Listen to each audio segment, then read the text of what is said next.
Hello everyone, welcome to Jo's Jiggles. ఈరోజు recipe వంకాయ పచ్చడి. ముందుగా స్టవ్ ఆన్ చేసుకొని మీడియం ఫ్లేమ్లో పెట్టుకోవాలి. ఒక బాండ్లీ పెట్టుకొని అందులో 2 స్పూన్ల పచ్చిశనగపప్పు, 2 స్పూన్ల ధనియాలు, 2 స్పూన్ల మినప్పప్పు, 10 ఎండుమిరపకాయలు వేసుకొని డ్రై రోస్ట్ చేసుకోవాలి.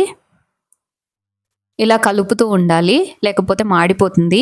ఇలా కలర్ మారాక తీసి పక్కన ఉంచుకోవాలి. అదే బాణలిలో 1 స్పూన్ నూనె వేసి 15 మిరియపు గింజల్ని వేసి వేయించుకోవాలి.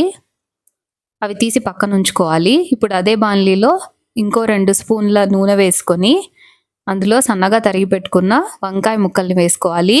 నేను ఇక్కడ 8 మీడియం సైజ్ వంకాయలను తీసుకున్నాను. అందులో చిటికెడు పసుపు, 1/2 స్పూన్ ఉప్పు వేసి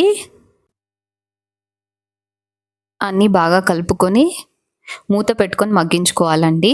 ఈలోపు ఒక మిక్సీ జార్లో మనము డ్రై రోస్ట్ చేసుకున్న శనగపప్పు, మినపప్పు, ధనియాలు, ఎండుమిరపకాయలు, కొద్దిగా ఉప్పు, 1/2 స్పూన్ ఉప్పు, కొద్దిగా బెల్లం వేసి మిక్సీ పట్టుకోవాలి.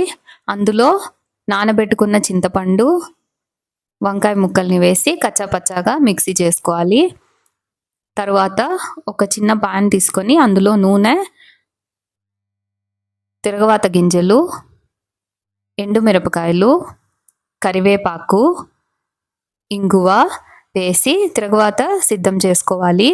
ఇప్పుడు మిక్సీ పట్టుకున్న వంకాయ పచ్చడిలో తిరగవాత వేసి పైన గార్నిషింగ్కి కొత్తిమీర సన్నగా తరిగి చల్లుకుంటే ఎంతో రుచికరమైన వంకాయ పచ్చడి ready. Thanks for watching. Please like, share and subscribe to Jo's జిగిల్స్.